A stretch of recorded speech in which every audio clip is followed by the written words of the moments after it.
Jeb, Gerald, do you have a word of the day? Recruitment. Recruitment. There you go. Strip Club Video with Danny Meyers, Dane Hanson, and Jeff Gerald starts now. How are you, my friends? Danny Meyers, Jeb Gerald with us here today on Strip Club Video. Where's Dane Hanson? He'll be joining us in about 3 weeks. Maybe. I think he's currently out on a family reunion right now. Oh, cool. Good for him. Today I want to talk a little bit about recruiting and the different for both staff and entertainers. We're going to talk about, how it applies mostly to the strip club industry, but a lot of the things we're going to talk about could apply to the regular normal world, as they like to say.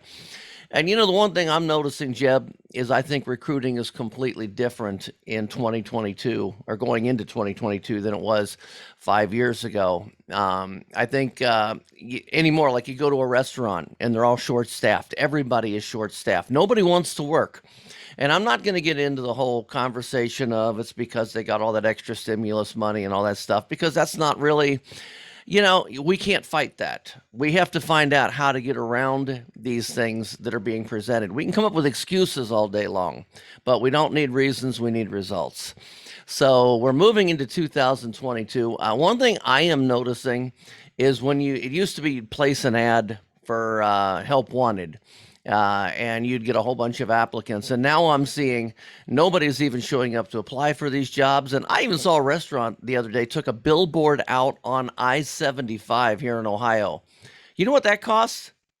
A lot Just of a money. billboard just for a help wanted for a restaurant.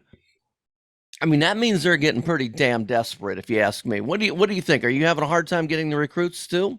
Well, as far as staff, the problem we have is finding the correct person. We could place an ad and get 30 responses in a week. But unfortunately, 99.9% of all those responses don't quite fill what we're looking for the position. And that's our biggest problem is I just don't have the right people applying at the right time for the right spots. Entertainers is where I'm having the hardest time in the world, is finding enough entertainers to fill all of the time I have to fill. Back 3 or 4 years ago, that wasn't really that much of an issue. I kind of got to pick and choose by what came in and auditioned.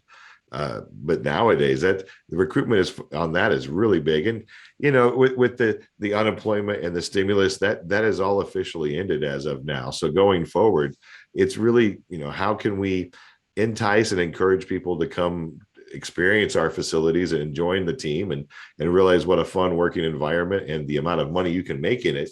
That I think in the next 5 or 6 months we'll see an improvement in all of that. But it's really, how do you get the people to know you're there and what you're offering and what the job offers? Mm-hmm.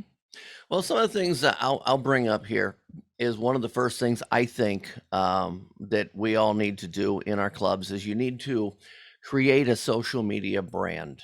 I mean, you basically need that brand where when people see your name, they associate fun.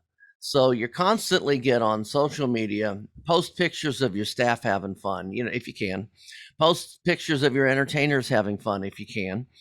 Things like that. I mean, it's a fun place to work, and it's that whole, come join us, man. We're having fun here. It's not necessarily, you tell them it's hard work after you hire them. Well, It's fun. Come on down and play with us. So I think that's one of the biggest ones right there, and that's one of the things I always try to do. Is you see our ads for social media, anything like that. It's fun. We've always got something going on. Would you agree there?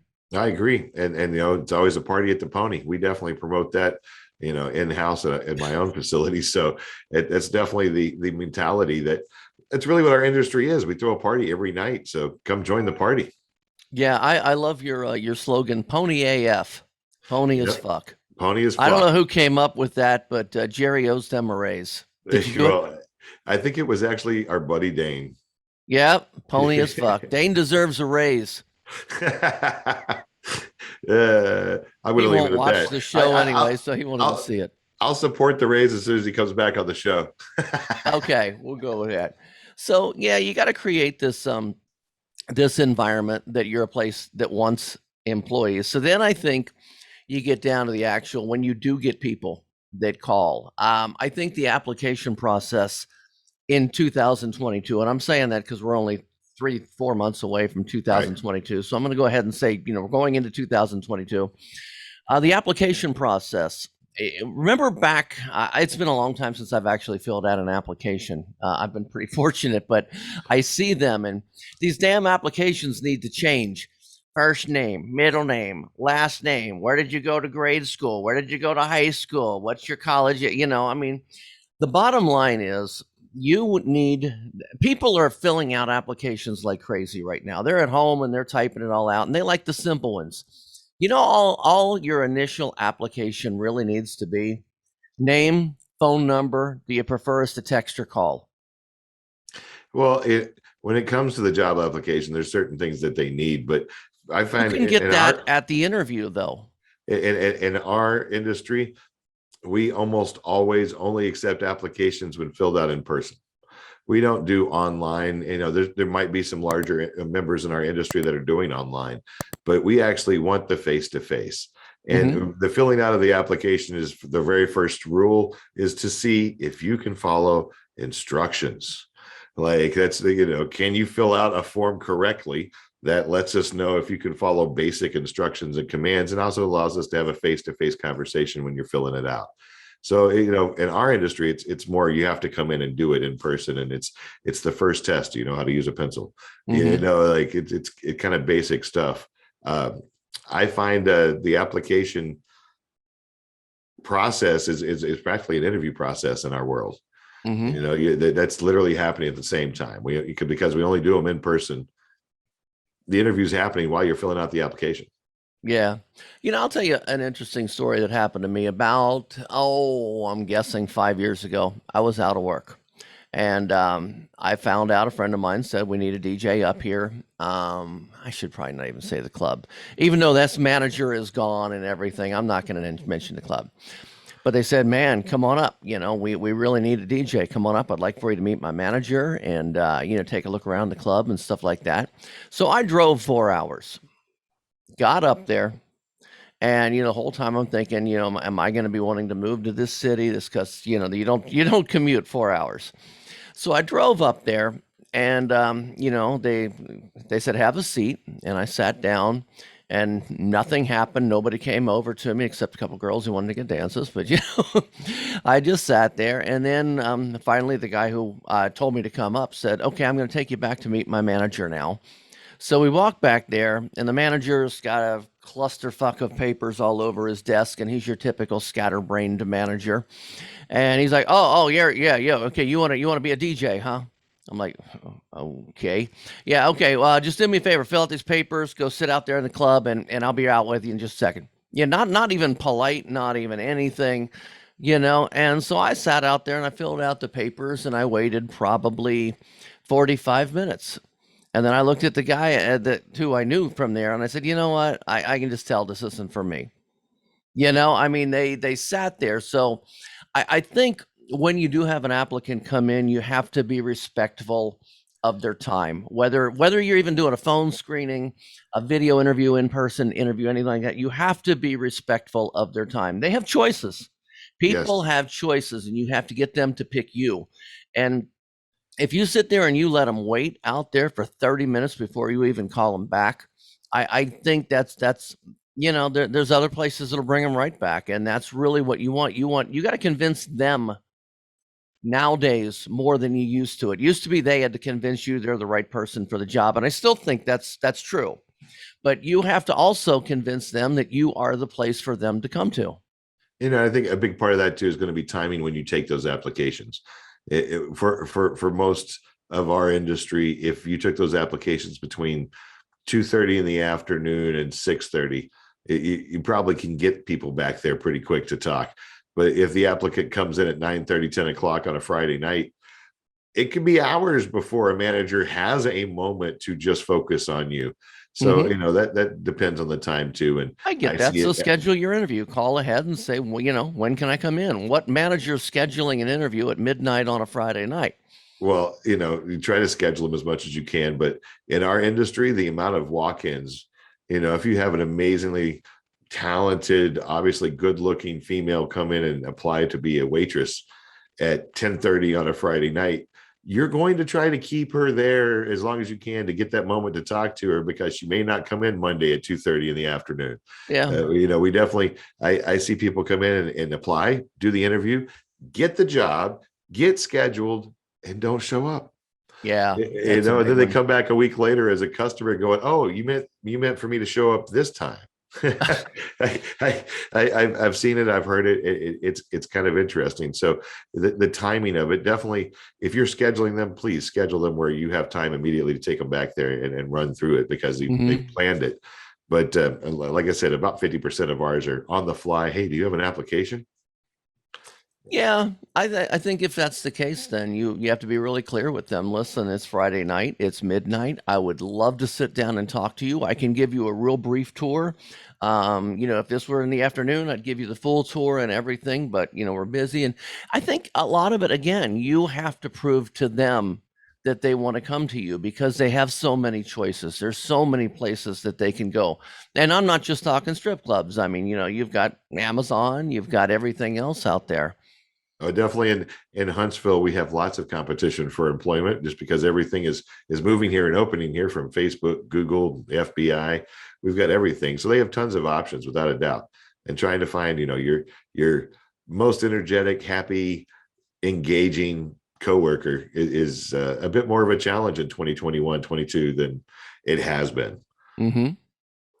And I think the other thing, if you got to make sure, in my opinion, now that we're not talking corporate America here for some senior vice president, I'm talking for a server, maybe an entertainer, bartender, floorman. You have to make yourself available to them after they go away. If they leave and they have a question, can they get directly a hold of you? And I know managers don't like to give their phone numbers out, but at least an email that you're going to answer some way. If they have a question, they can go out. And the other thing, the person that's doing the interview should be the person who has the authority to do the hiring. And I'm going to use a friend of mine, and I'll just say, hypothetical friend of mine just went and auditioned for a position in a strip club. And yeah, come on out. Sure, I got you. I'm going to hire you. You're great. I've seen your resume, this, that, everything else. Then he gets there, and again, they go through it all. Well, the district manager or the general manager or something like that, this is one of those corporate things, wants to audition you now. So it's like, oh shit, okay, so now I got to come back another time. So he goes back another time, and he's doing his audition, and he's talking, and they aren't even open. He's just yapping on the microphone and showing that he can use their equipment and change songs, things like that. And then they come over and they go, well, we want you to. I'm going to hold up just a little bit, just because if I say too much, I'm going to give this away, who I'm talking about. And I don't want him to not get the job because he's going to. But I mean, it's almost like, well, now you got to come back another time and do this, and now you got to come back. It's like, dude, by this time you're sitting there thinking, do I really? At least I would be thinking, do I really want this job? They are the most nitpicking, I mean, come on. Ask what you're going to ask, do the things, and then hire the person when they come in. Yeah, I agree. And fortunately, in our business, we're not stuck with anybody. So I don't really go through the 2 or 3 process. I'm more about trial by fire. If they seem like they can handle it and they seem like they fit the role, let's throw them in and see what they can do. Mm-hmm. I've had people I didn't think would be able to perform that surprised the daylights out of me and blew the doors off the place. I had people that I was absolutely convinced were going to be rock stars that were lackluster as all fuck. So It just really depends on, who the person is. And I like to see who they are really fast and get them on the floor as quick as possible.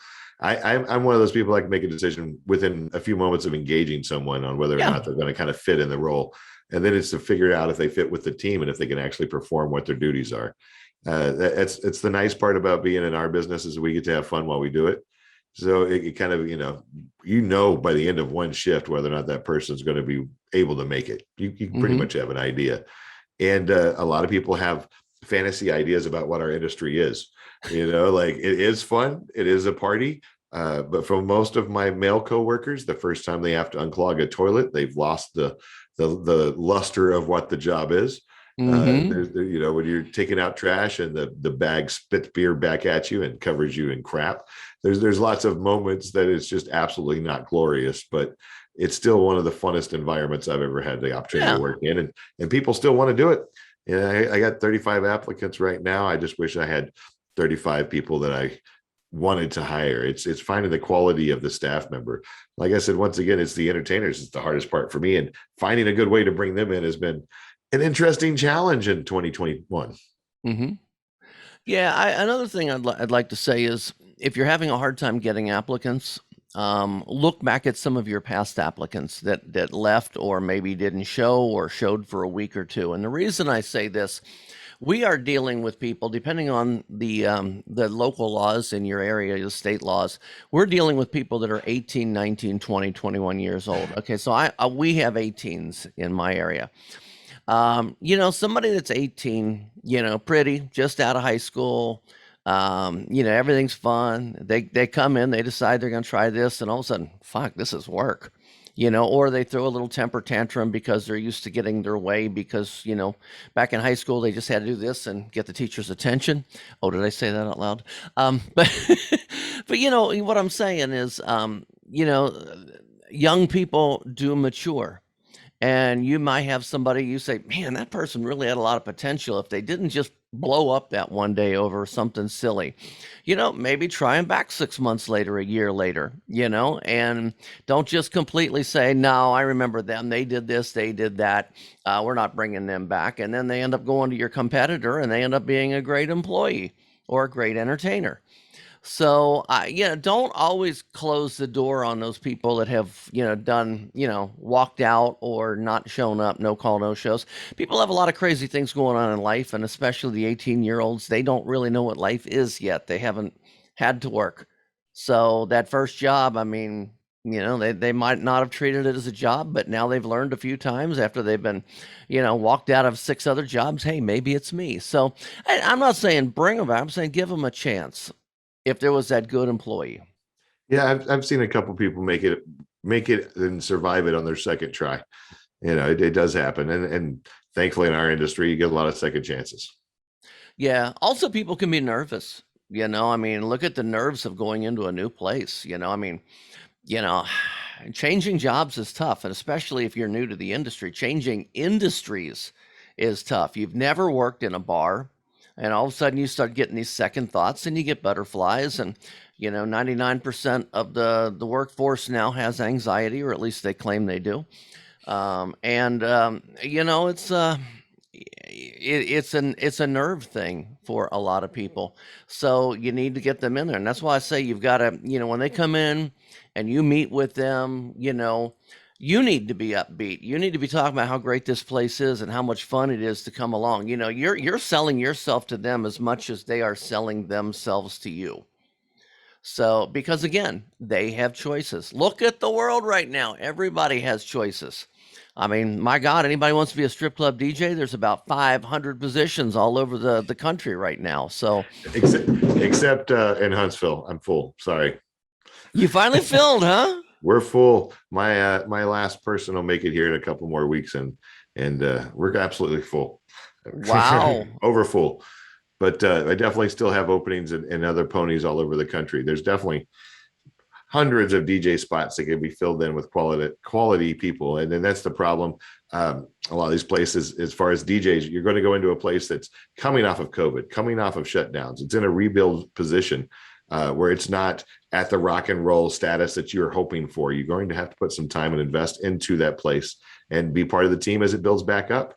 We all got a major reset button in our industry. So we're definitely all in the rebuild. And there's definitely a ton of openings. If you're looking for work. This circles right back around to what we started to say in the beginning. And I just had this great thought. I'm thinking, you said you're completely full in Huntsville. You are the only place that's completely full. Everybody is always looking for somebody. You know why you guys are full? Because you brand yourself as a party. People want to work for you. You, Dane, Jerry Westland has been on our show before. We've had Stephanie, who's your director of operations, been on our show before. And they all talk about how much fun Pony in Huntsville is to work. And I mean, you've got 4 clubs there, 5, 4, 4. 4 clubs in Huntsville, and you create a party. You look on your social media and you've got people having fun, people jumping around. You post pictures, videos and stuff throughout the night, money being thrown around, and that's the kind of stuff. So I really think we're just kind of proving ourselves right, if I can pat myself. Well, it's well illustrated here, without a doubt. We definitely practice what we preach. Yeah.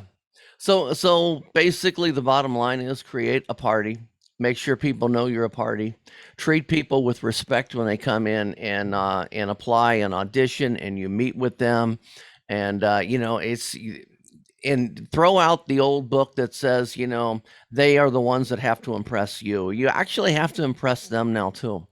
Yeah. You definitely need to create value on both sides. Mm-hmm. And the only other thing I'm going to say is use slogans. What was the one I used to use at a club, and I should probably bring it back? It was be a part. I wrote it down over here. Be a part of an amazing, fast-paced adult club environment. Just something like that. I may even start using that one again. I should. Okay. Don't anybody take that, because I'm going to start using it. But anyway, I've got a few I always use. Who wants to be part of the party squad? Yeah, there you go. Everybody wants to be part of the party squad. So yeah. So I think we covered a lot of things, and what I want to ask the people who are watching, what do you guys do to recruit? I know we got a lot of managers. We have a lot of owners who watch the show. We have a lot of entertainers and employees who are always looking for work. What kind of experiences are you finding when you go out there? Do you feel like you're getting respected, or do you feel like you're having to beg for the position? And those are the kinds of things that we want to know about. You got anything else, Jeb? No. Anybody got any great ideas on how to recruit more entertainers? I'd love to know. When you're in a booming town and not enough people are moving there for your place, like I've got tons and tons of customers. I could use about 50 more girls for this entire town. So, recruitment ideas for entertainers would be wonderful if anyone's got some magic out there. Do you still do the, I don't know if you ever did, do you still do the reference thing? If one of your girls brings somebody in and you hire them? I know clubs used to do that. I don't know if some clubs do. It all depends. I have been one of those that always did it personally. As a DJ, I make my living off of my entertainers taking care of me. So the more of them I have, and I never had a problem, what I call a bounty, like throwing something back for somebody who spent the effort and time to invest in a person and brought them to me. I definitely will encourage that financially as much as possible. Mm-hmm. Okay. Well, that's going to wrap it up, I guess, for Strip Club Video for this week. That's Jeb Gerald. I'm Danny Meyers. Follow, like, share, all that stuff that's going across the bottom. See ya.